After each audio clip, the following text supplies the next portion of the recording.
안녕하세요. 경의선 공유지 시민행동에서 활동하고 있는 김상철입니다. 오늘은 이제 연말을 맞이해서 이번 편과 그다음에 다음 편에는 각각 일반 사회 이슈 중에서 이제 올해 특히 기억에 남는 것 5가지, 서울시 이슈 중에서 꼭 기억했으면 하는 것 5가지를 골라보는 시간을 갖겠습니다. 오늘은 이제 그 사회 일반 이슈를 좀 다룰 건데요. 제 나름대로의 원칙은, 물론 이제 굉장히 많이 중요하고 궁금해하고 뭐 이런 것들이 있겠으나, 제 나름대로의 기준은요, 제가 이제 일전에 썼던 책이 있는데, 그게 이제 공동경험이라는 책입니다. 네. 근데 그것을, 웃지 마세요. 그것을 했던 기본적인 원칙은 그런 거였어요. 당대 시민들이 이제 공동의 공화국을 구성하는데 여기에서의 어떤 시민적 경험에 불일치가 생기면 그게 굉장히 갈등으로 남게 되거든요. 특히 이런 시민적 경험이 같이 형성이 됐을 때만 이 사회의 변화나 내지 이제 진보가 가능하다라고 하는 이제 문제의식이었는데, 그런 측면에서 봤을 때 실제로 올해 있었던 여러 가지 사건 중에서 이런 시민적 경험에 갈등을 내재했던 내용들, 그러니까 즉 어떤 면에서는 약간은 퇴행적인 어떤 시민적 경험을 남겼던 사건들을 좀 뽑는 것으로 했습니다. 5번째부터, 그러니까 5위부터 이렇게 보자면은요, 저는 이제 가장 이렇게 퇴행적인 사건으로 보고 싶은데, 지난 이제 8월 22일에 청와대가 그 일본과 맺고 있었던 지소미아 협정을 파기하는 것을 선언합니다.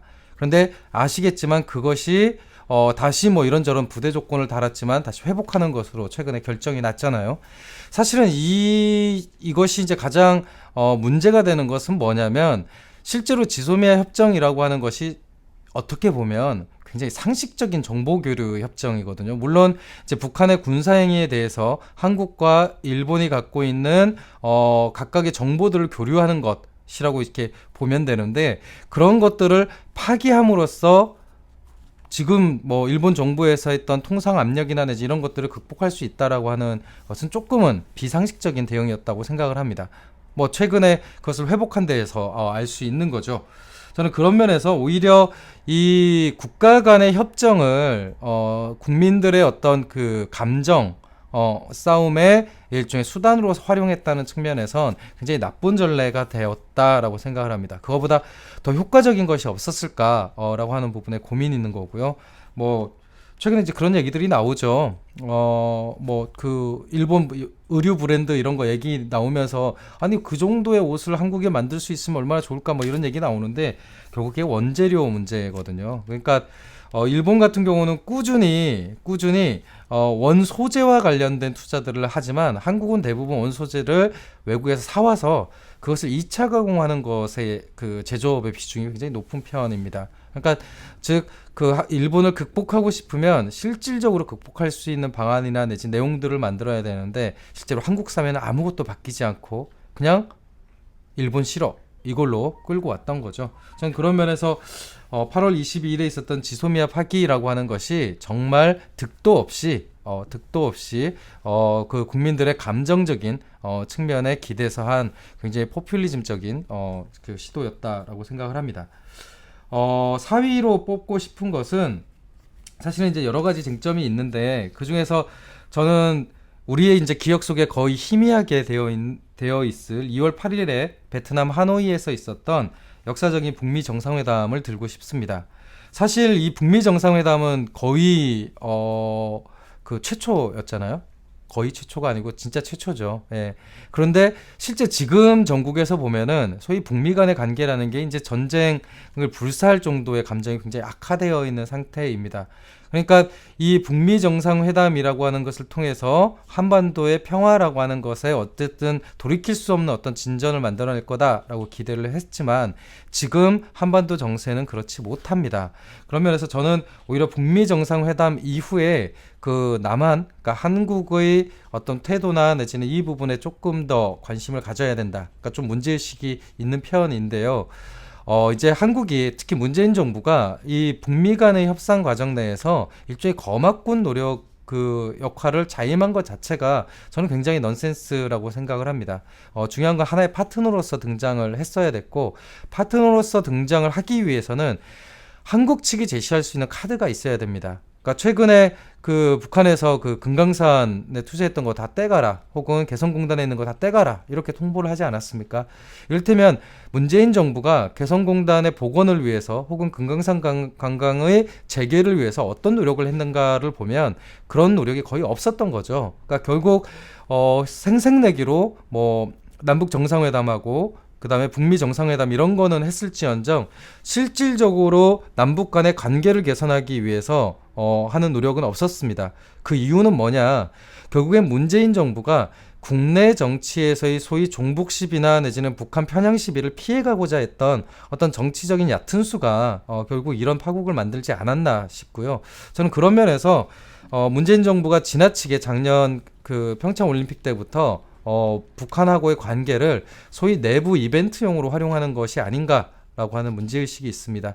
이렇기 때문에 이제 이것이 갖고 있는 가장 부정적인 거는요, 문재인 정부 시기 때처럼 두 차례의 남북 정상회담, 그리고 역사적인 북미 그 정상회담에도 불구하고 한반도의 평화 체계가 만들어지지 않는다라고 한다면 실제로 이후에 어떤 정부가 정상회담이라고 하는 방식으로 한반도의 평화 체제 구축과 관련된 것을 할 수 있을까 좀 우려스럽습니다. 그런 면에서 굉장히 중요한 기회를 허망하게 소비한 것이 아닌가라는 문제의식이 있고요. 3위는 8월 29일에 있었던 일입니다.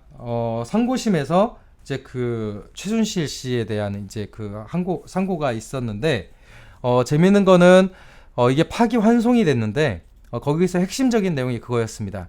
그러니까 삼성그룹의 이재용이 최순실에게 준 말이 뇌물이냐 아니냐라고 했을 때 실제로 재판부가 이것을 뇌물로 인정해서 파기환송을 했다는 겁니다. 그러니까 이건 무슨 얘기가 되냐면 지난 국정농단 과정에서 이재용이라는 사람이 목덜미가 잡혀서 억지로 시키는 대로 한 것이 아니라 구체적인 자기 이익, 그러니까 즉 기업의 승계라고 하는 자기 이익을 위해서 적극적으로 뇌물을 부여한 자라고 하는 것이 이제 판결이 있었던 거죠. 우리가 이제 그 시간이 좀 지나다 보니까 이 박근혜 최순실의 국정농단 사건이 거의 이제 끝난 것처럼 얘기가 되지만 사실은 아직 재판이 끝나지 않았습니다. 그리고 거기에 일종의 굉장히 핵심적인 주역 중에 한 명인 이재용에 대한 재판이 계속 진행이 되고 있다라고 하는 것도 꼭 기억을 했으면 좋겠습니다. 그런 면에서 소위 이제 그 아스팔트 우파들이, 그러니까 뭐 그 우리 공화당이나 아무튼 거기서 뭐 최순실 사면 이렇게 얘기하는데 재판도 끝나지 않은 사람은 어떻게 사면합니까? 근데도 이 재판 과정이 굉장히 한국 사회에 다른 기억들을 만들어 내고 있는 것, 이 부분도 기억할 필요가 있습니다. 그러니까 끝까지 우리가 관심을 놓지 말아야 이재용이 됐던 최순실이 됐던 박근혜가 됐던 제대로 국정농단에 대한 처벌을 할 수 있다라고 하는 부분도 기억을 했으면 좋겠습니다. 두 번째, 그러니까 2위로 꼽고 싶은 사건은요, 6월 9일에 홍콩에서 그 범죄인 인도법에 대한 시위가 첫 번째로 일어납니다. 사실 홍콩의 그 민주화 시위를 두 번째로 꼽는 이유는요, 그것을 둘러싼 한국 사회의 어떤 수용성과 관련된 부분입니다. 그러니까 기존에 이제 국외에 그런 일이 벌어졌을 때 소위 이제 메이저 단체들이라고 부를 수 있는 곳에서 그런 이슈들을 주도하는 것이 특징이었는데, 특히 홍콩에서의 민주화 시위에 대한 지지는 특히 한국에서 개인이나 아주 소규모 그룹에서 시작했다는 특징이 있습니다. 그리고 이후에 뒤늦게 이제 시민사회나 내지 이런 데가 이제 결합을 하게 됐는데요. 그 맥락에는 소위 그 아시아에서 일어나는, 특히 홍콩에서 일어나는 민주화 시위에 대한 일종의 이제 오리엔탈리즘과 관련된 이제 시각이 있는 거죠. 이를테면 미국이 뭔가 작업을 하고 있다. 중국을 흔들기 위해서 홍콩을 일종의 지렛대로 삼고 있다라고 하는 소위 서방 국가의 어떤 개입이라고 하는 것에 대한 편향이 있었던 것 같습니다. 그러니까 그런 인식이 있었던 것 같습니다. 그 때문에 소위 한국의 운동사회가 이 홍콩 민주화 운동과 관련돼서는 굉장히 혼란스러운 입장을 취했다는 것을 꼭 기억하셨으면 좋겠습니다. 특히 전 아주 소수지만 그럼에도 불구하고 소위 사회주의적 이념을 얘기하는 운동단체들이 이 홍콩 민주화 시위와 관련돼서 적극적으로 지지하는 것을 굉장히 주저했습니다. 저는 이거는 이념적 파탄 사건이라고 보고 있고요. 특히 중국 사회주의에 대한 굉장한 오해가 여전히 한국의 운동 세력에게 남아있고, 이것은 90년대 초에 몰락했던 어떤 소련에 대한 어떤 그 향수나 내지 이런 것들이 관행적으로 반복되고 있는 것이 아닌가 싶습니다. 그렇게 본다면 소위 이제 북한을 고향으로 생각하는 어떤 운동의 조류나 혹은 소련, 지금 중국을 그렇게 생각하는 운동의 조류나 퇴행적인 건 마찬가지고요. 이런 것들을 다시 확인할 수 있었다라고 하는 측면에서 제 개인적으로는 굉장히 이제 씁쓸한 그 내용이다라고 생각을 합니다. 마지막으로 짚고 싶은 것은 역시 조국 사태입니다.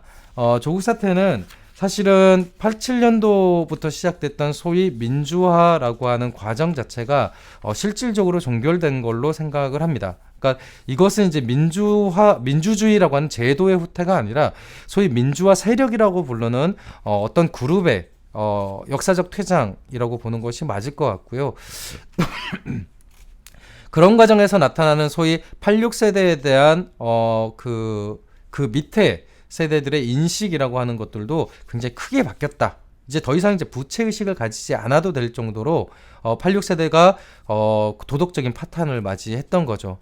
이렇게 된다면 적어도 2004년도 그 탄핵 국면에서 초선 의원으로 우르르 등장했던 소위 86세대들의 정치적 주도권이 더 이상 신뢰를 갖기 힘든 상황이 된 거 아니냐. 그런 면에서 저는 내년도에 있을 총선은 사실상 민주화 세대들의 퇴출로 가야 된다라는 생각을 갖고 있습니다. 그러니까 이들이 그 한국 정치에서 빠지지 않으면 사실은 세대 전환이라고 하는 것은 거의 불가능할 걸로 보여지고요.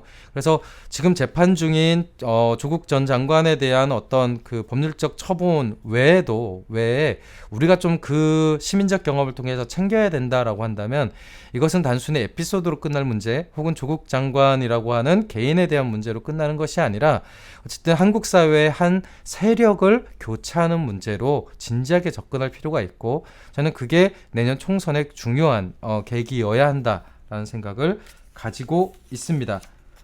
번외로 두 가지 사건을 언급하면서 마칠까 하는데요. 지난 9월 1일의 일이었습니다. 강서구에서 살고 있던 80대의 그 노모와 그 다음에 50대의 장애를 갖고 있는 그 사람이 살해되는 사건이 벌어졌습니다. 그리고 이틀 후인 9월 3일에 그 피의자로 지목됐던 차남이 한강에서 발견되는 일이 벌어졌습니다. 이 가족은 그 기초생활 수급자 가족이었고요. 차남이 일용직으로 일하면서 80대 노모와 그 다음에 장애를 갖고 있는 50대의 형님을 모시고 그러니까 생활을 했던 것으로 알려져 있습니다. 당시에 그 차남이 일용직으로 벌었던 월급이 100만 원 정도이고요. 근데 한국 정부가 편성한 그러니까 그 기준으로 삼고 있는 3인 가족 최저 생계비는 112만 원이었습니다. 즉 이 세 모자가 살아가는데 100만 원 정도의 수입으로 3명이 살고 있었고, 그리고 이 차남이 병든 노모와 그 다음에 장애를 갖고 있는 형님을 모시면서 살아야 됐던 상황입니다. 사실 이것만큼 한국 사회의 성장이 갖고 있는 허구를 보여주는 사건이 있을까 싶습니다. 특히 부양 의무자 제도라고 하는 이 말도 안 되는 제도는 그 가족 중에서 아픈 사람 혹은 장애를 갖고 있는 사람이 생기면 가족 전체가 빈곤의 늪에서 헤어나올 수 없게 만드는 굉장히 악랄한 제도입니다. 특히 이 가구의 사례에서처럼 일용직으로 수입이 생기면 생길수록 기초생활 수당이나 내지 이런 것들이 줄어드는 굉장히 말도 안 되는 구조에 놓여 있었습니다. 그리고 이 차남이 병든 노모와 그 다음에 장애를 갖고 있는 형님을 직접 부양해야 됐기 때문에 변변찮은 일자리를 구하기도 굉장히 힘들었습니다. 그러면 이들 가족에게 남은 것은 평생 이렇게 사는 것밖에 방법이 없는 거죠. 사실 이런 절망감이 극단적인 선택으로 갔을 건데요. 사실 이 사건이 벌어지고 나서 뭐 중앙정부도 그렇고 서울시도 그렇고 이래저래 군불은 되게 많이 띄었는데요. 결론적으로 말씀드리면 바뀐 거 아무것도 없습니다. 그러니까 즉 그때 있었던 불행을 가지고 우리는 어떤 새로운 경험 그리고 새로운 반성을 하지 못했습니다. 이 부분을 좀 짚고 싶고요. 마지막으로는 10월 14일에 그 설리 씨가 사망을 했고 11월 24일에 고아라 씨가 사망을 했습니다. 저는 이 영상을 보시는 분들이 직접적인 가해를 했는지 안 했는지는 모르겠습니다만 우리가 갖고 있는 어떤 대중 연예인에 대한 어떤 가벼운 인식이라고 하는 것들을 좀 되짚어 봐야 되는 부분이 아닌가 싶습니다. 그러니까 사실 이 두 분이 사망을 했을 때에는 굉장히 그 좀 반성하는 분위기가 되게 컸는데요. 최근에 다시 이제 그 대중 연예인에 대한 이런 댓글이나 내지는 뭐 언론 연예 기사나 내지 이런 것들을 보면 여전히 한치도 변하지 못했구나 라는 생각을 하게 됩니다. 저는 그런 면에서 요 두 가지 사건은 정부나 내지는 무슨 기관의 책임이 아니라 이 영상을 보고 있는 우리 스스로의 어떤 그 시민적 경험이 좀 더 새로운 사회 혹은 새로운 시각으로 좀 진보하는 그런 계기가 되었으면 좋겠다라고 하는 걸 당부하기 위해서 좀 강조를 드리겠습니다.